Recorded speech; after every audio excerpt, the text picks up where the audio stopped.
اعوذ باللہ من الشیطان الرجیم، بسم اللہ الرحمن الرحیم۔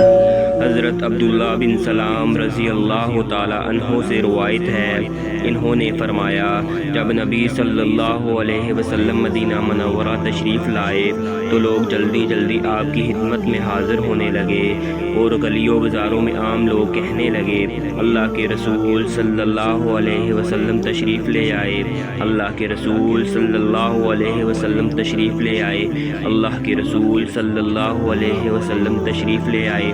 3 بار کہا۔ میں بھی لوگوں کے ساتھ زیارت کے لیے حاضر ہوا۔